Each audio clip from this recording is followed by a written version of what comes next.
Assalamualaikum warahmatullahi wabarakatuh.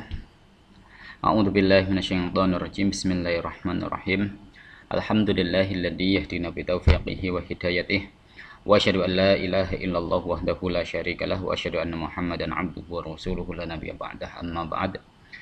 Pada para mahasiswa yang saya banggakan, pada kesempatan kali ini mari kita awali pertemuan ini dengan membaca suratul Fatihah dengan harapan semoga kita diberikan ilmu yang berkah dan manfaat oleh Allah Subhanahu wa taala. Ala hadhihi al-Fatihah. A'udzubillahi minasyaitonirrajim. Bismillahirrahmanirrahim.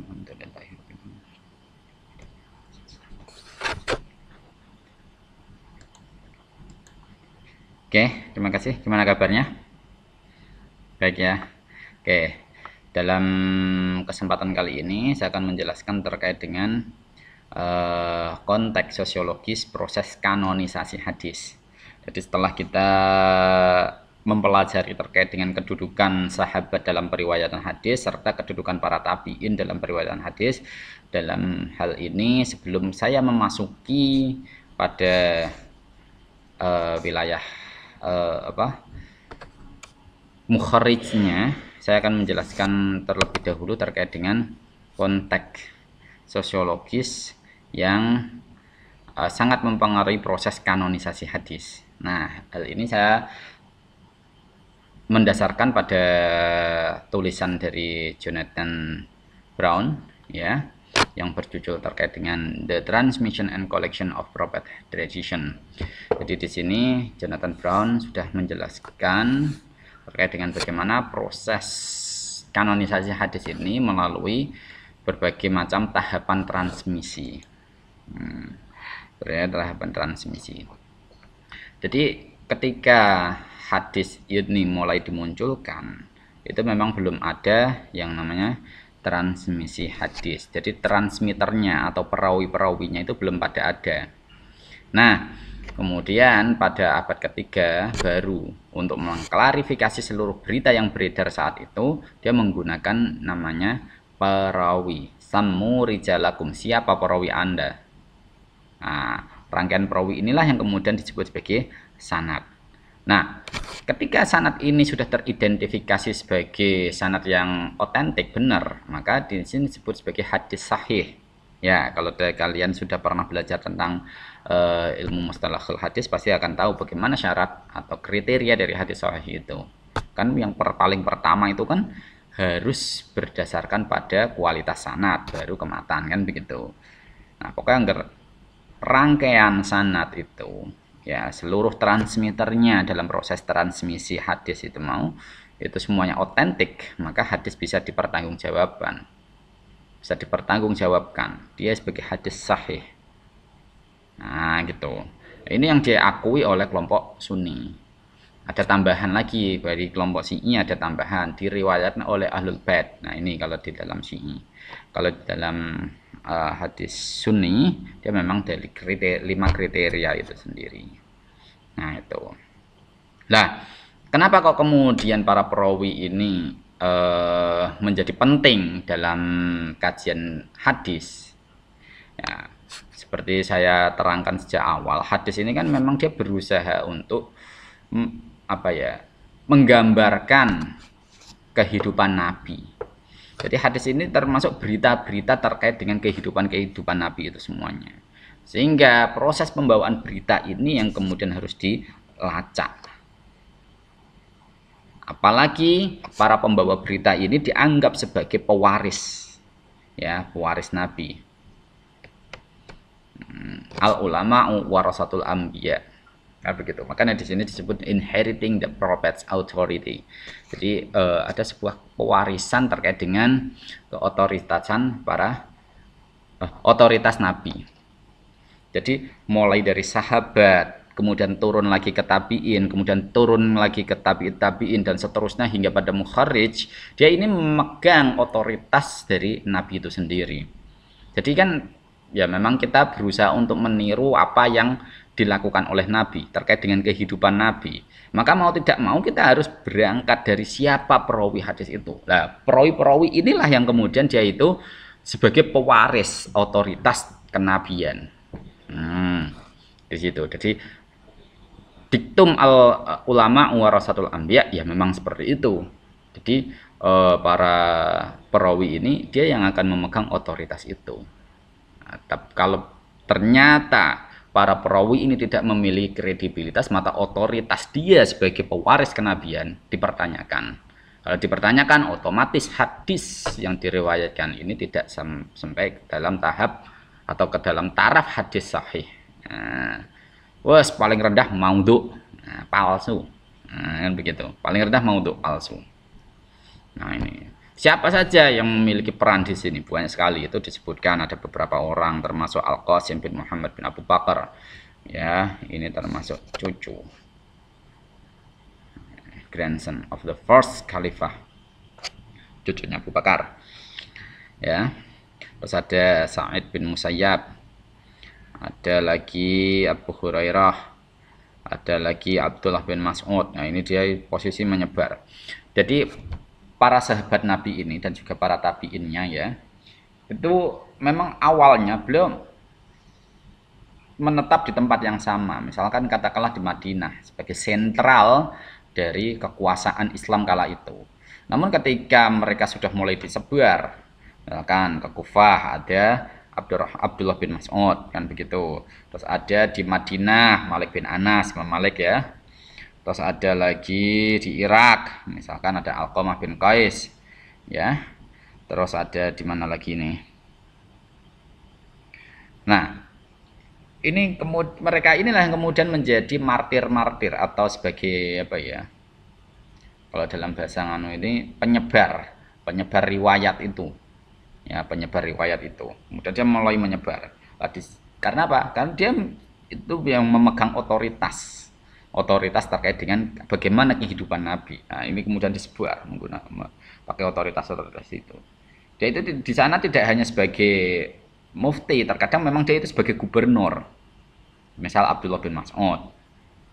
Ya. Ada yang sebagai mufti, misalkan Malik bin Anas, yang kemudian dia menyebarkan hadis-hadisnya itu, ya, kemudian dicatat oleh murid-muridnya, namanya Al-Muwatta. Ya, jadi kitab Al-Muwatta itu sebenarnya yang menulis bukan Imam Malik bin Anas, ya, tetapi para muridnya dari pengajian-pengajian beliau ini. Nah, ini kemudian makanya kitab Al-Muwatta itu banyak. Siapa yang mengarang itu kita lihat aja. Nah, kan begitu. Nah, ini ada lagi Abu Hanifah dan yang lain, itu semuanya menyebar. Mereka inilah yang kemudian disebut sebagai martir-martir atau apa ya jenengnya, misionaris.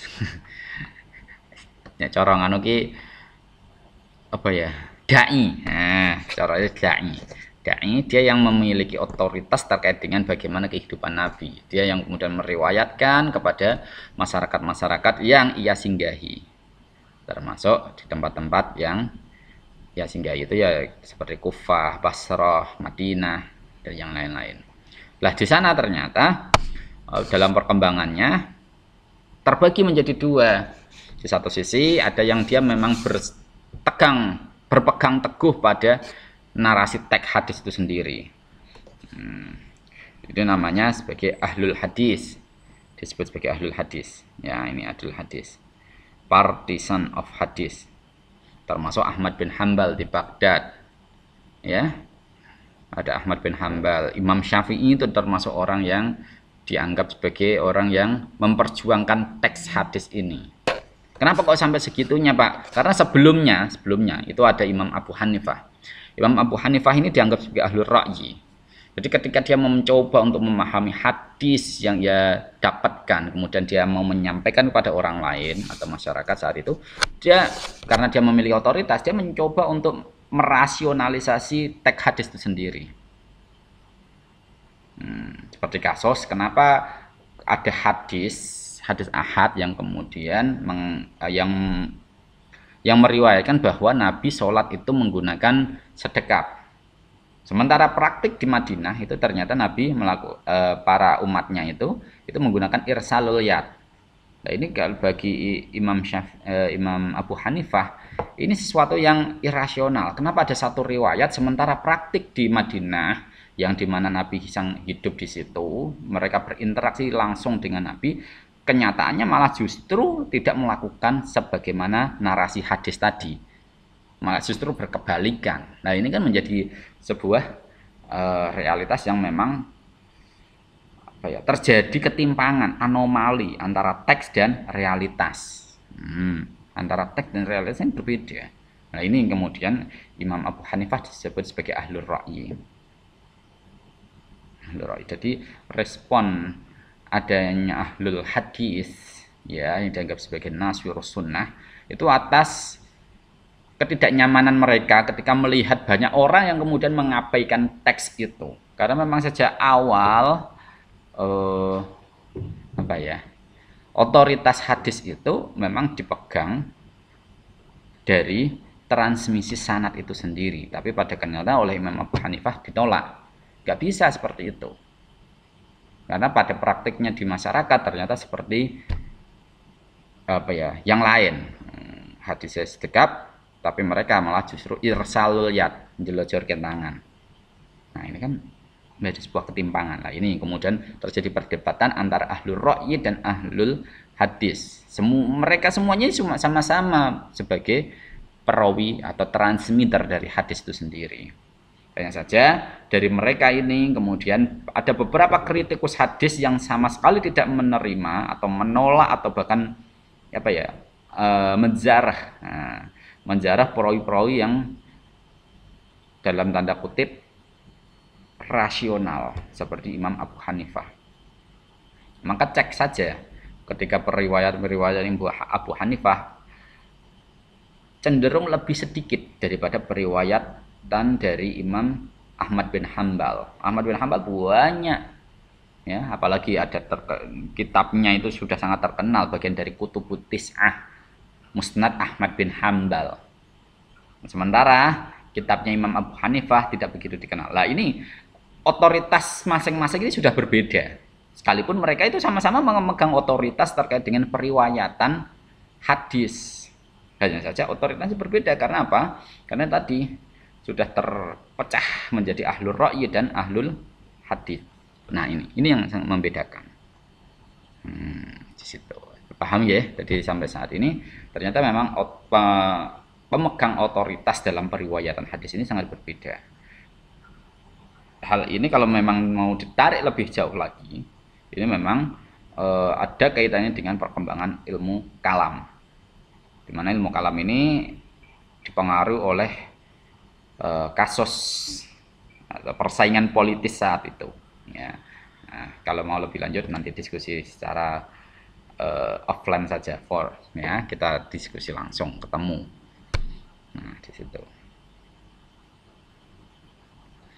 Jadi di sinilah kemudian ada ahlul ra'yi dan ahlul hadis. Oke.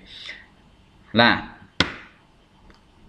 Jonathan Brown juga meriwayatkan atau menceritakan bahwa sejak awal memang sudah ada kodifikasi pembukuan hadis itu. Jadi proses kanonisasi hadis itu memang sudah sejak awal, hanya saja tidak langsung terkompilasi ke dalam kitab-kitab induk hadis seperti Kutubus Sittah maupun Kutubus Tis'ah itu. Tapi dia berupa lembaran-lembaran atau suhuf, sahifah. Banyak yang menulis itu, mereka banyak yang punya sahifah itu, termasuk ada Jabir bin Abdullah, Ali bin Abi Thalib, Abu Hurairah, Abdullah bin Amr bin Al-As, dan yang lainnya. Jadi mereka semuanya memiliki suhuf-suhuf itu. Maka pandangan Jonathan Brown ini secara tidak langsung telah mengcounter habis pandangannya Ignaz Goldziher yang menurut dia narasi hadis itu baru dituliskan pada abad ketiga. Tapi menurut Jonathan Brown tidak. Jadi di era-era sahabat termasuk Jabir bin Abdullah, Ali bin Abi Thalib itu sudah ada catatan tentang hadis, hanya saja berupa suhuf, lembaran-lembaran. Bahkan ini ada catatan-catatan. Abu Hurairah itu punya sekitar 5.300 hadis. Ibnu Umar ada 2.600 hadis. Anas bin Malik ada 2.300 hadis. Aisyah bin Abu Bakar ada 2.200 hadis. Ibnu Abbas ada 1.700 hadis. Ini menjadi bukti bahwa pada masa sahabat itu sudah ada cikal bakal kanonisasi hadis yang berupa suhuf-suhuf atau lembaran-lembaran itu sendiri. Ya maka apa yang dituduhkan oleh Ibnu Al-Jihar tidak terbukti. Nyatanya dalam masa sahabat sudah ditemukan sekian-sekian catatan suhuf. Nah, di situ ya bisa dilihat itu nanti. Nah, suhuf-suhuf inilah yang kemudian diderivasikan, bahkan diturunkan menjadi buah narasi. Ya, terkadang memang disampaikan secara oral, terkadang juga menggunakan model catatan. Ya, banyak sekali di situ para tokoh-tokoh yang terlibat. Ya, kemudian karena ketika suhuf-suhuf ini sudah mulai menyebar, banyak orang yang kemudian menyalin apa istilahnya, mengcopy, ya, mengcopy. Kalau sekarang kan eranya copy paste ya, kalau saat itu ya tidak, yang modelnya nyalin, nulis lagi. Nah, dalam proses nulis lagi inilah yang kemudian terkadang ada sesuatu yang error, missing error. Jadi kalau dalam kajian filologi ini ada salah satu teks yang mungkin hilang. Nah, inilah pentingnya kita tahqiq. Nah, tahqiq kalau dalam itu mata kuliah tahqiq itu ya semacam filologi. Kita melacak teks itu apakah ada yang hilang atau tidak. Dalam prosesnya itu memang semacam itu. Makanya misal ada misalkan istilah ziyadatus thiqah. Okay.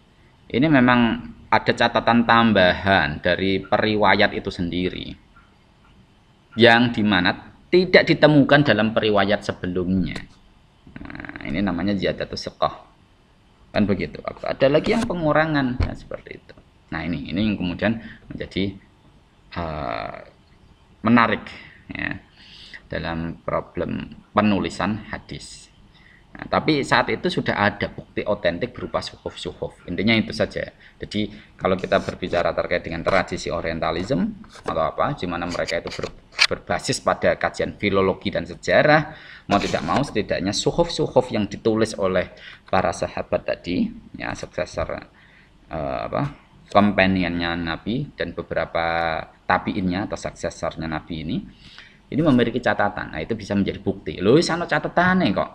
Ini misalkan kayak Pak Harald Motzki. Harald Motzki itu kan dia sampai menyebutkan, loh naskah itu ada di masa tabiin itu sudah ditemukan. Bahkan muridnya Pak Harald Motzki, Pak Kamaruddin Amin ya, itu malah sampai menyatakan, loh naskahnya itu ada di masa sahabat itu sudah ada. Jadi nggak mungkin hadis ini ada-adakan oleh orang-orang belakang. Tidak.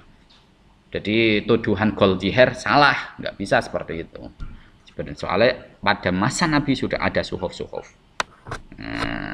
lembaran-lembaran itu. Nah, disitulah kira-kira.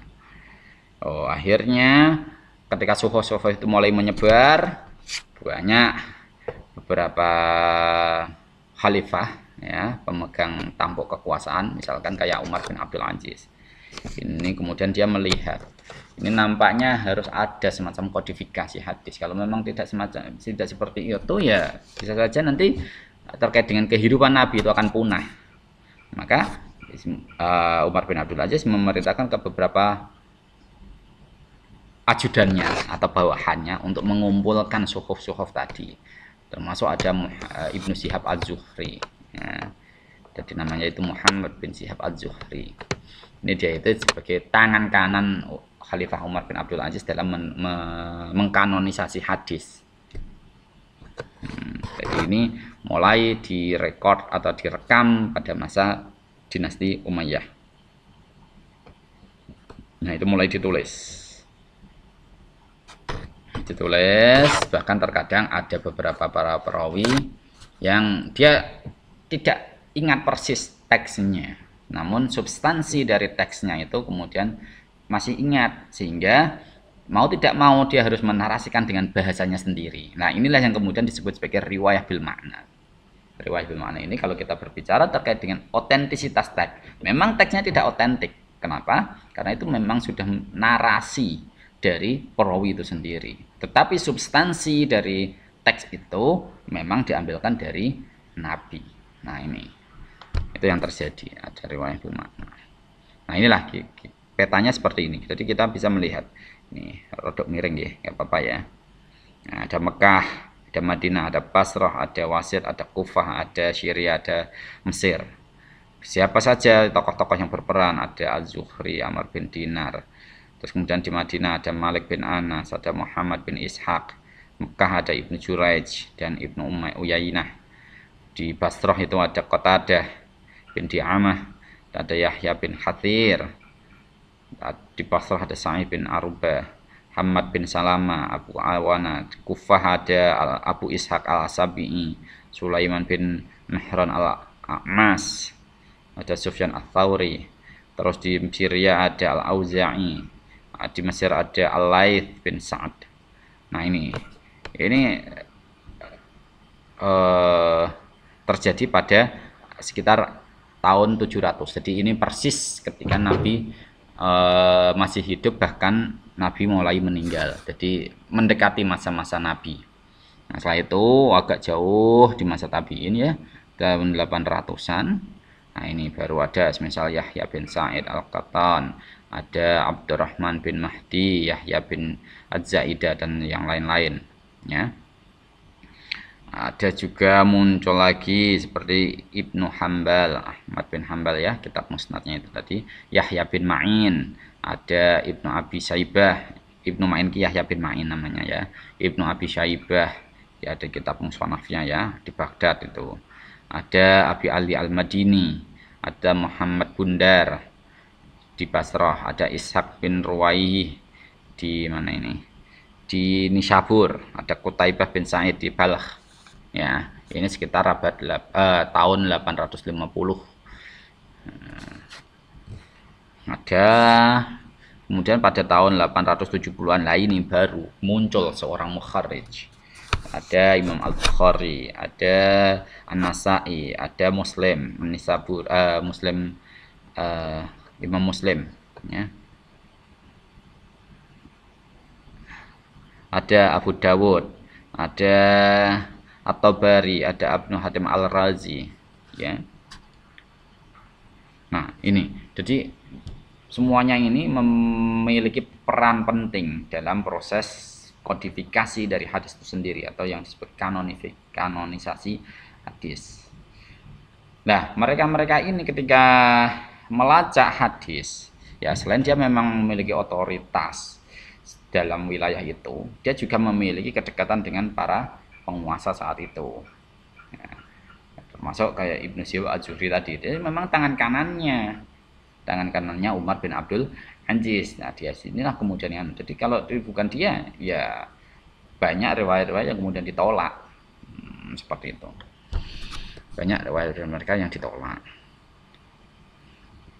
Nah itu, jadi seperti itulah prosesnya. Bahkan di naskah yang lain, dan Jonathan Wild ini kemudian mencoba untuk mengenalkan kenapa kok kemudian kitab Sahih Bukhari ya itu kemudian dia dijadikan sebagai kitab Ashahul Kutub.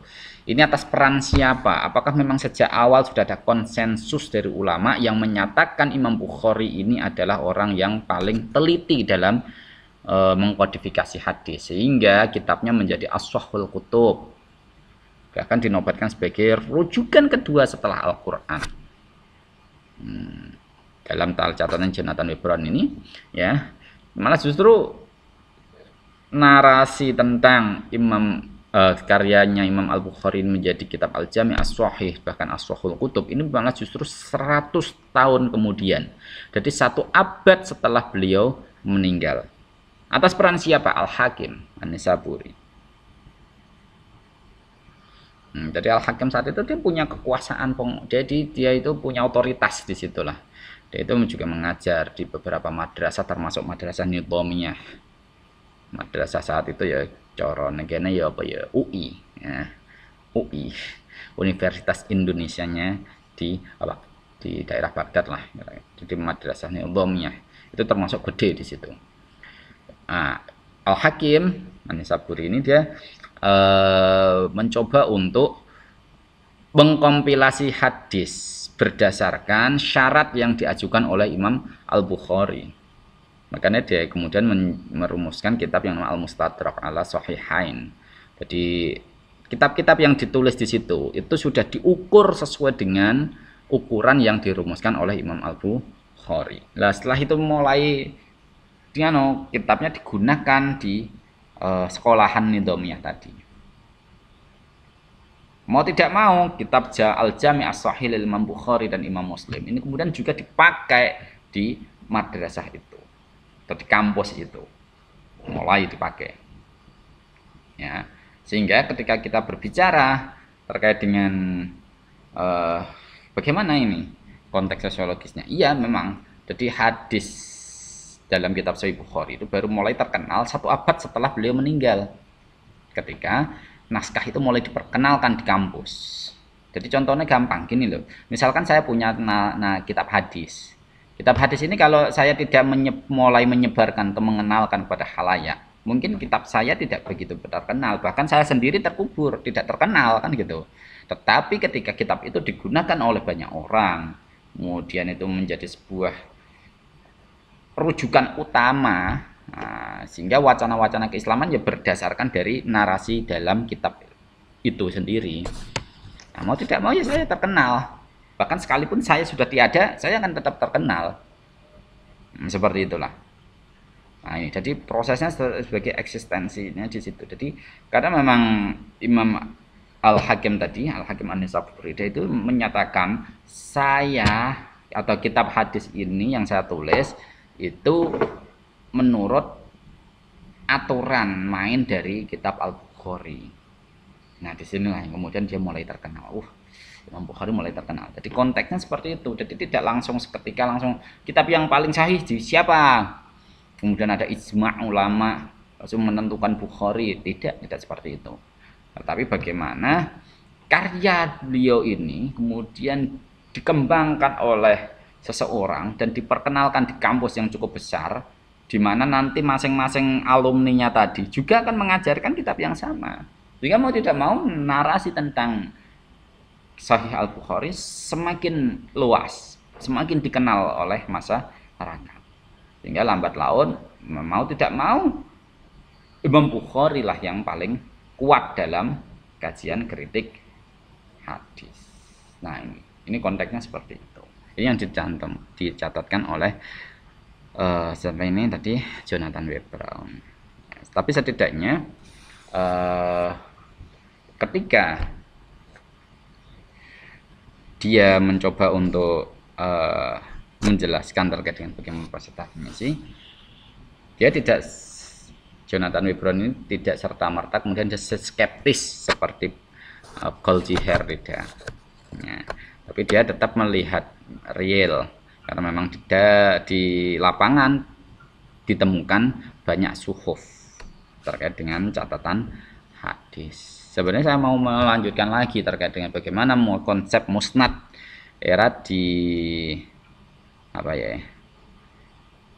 dalam kitab hadis itu sendiri. Jadi bagaimana kemudian kitab musnad ini kemudian dikenal. Nah, ini. Jadi ini karena memang konteks sosialnya seperti itu. Jadi tidak serta-merta kemudian langsung terjadi semacam konsensus, nah itu tidak. Jadi melalui proses yang cukup panjang. Jadi bayangkan Nabi meninggal di tahun 700-an sekian, ya, 700 berapa ya persisnya saya kok lupa ya. Nah, kemudian dikompilasikan oleh Al-Bukhari di abad 8,5 lah, 870-an kira-kira tahunnya. Itu cukup panjang itu jaraknya. Maka dalam hal ini apabila kita tidak tahu menahu tentang kesejarahan kodifikasi hadis, maka kita bisa saja menuduh bahwa hadis itu memang ciptaan orang abad ke-3. Tetapi oleh Jonathan Webb Brown dia ditemukan suhuf-suhuf tadi. Sekalipun dalam bentuk suhuf, ini bisa menjadi cikal bakal dalam penulisan kanonisasi hadis. Nah, itu. Oke, itu yang dapat saya sampaikan. Insya Allah pada video yang akan datang akan saya lanjutkan untuk bahas tentang ini juga. Oke, mari kita akhiri dengan bacaan hamdalah. Alhamdulillahirabbil alamin. Semoga apa yang saya sampaikan bisa memberikan berkah dan manfaat. Amin Allahumma amin. Akhirul kalam. Assalamualaikum warahmatullahi wabarakatuh.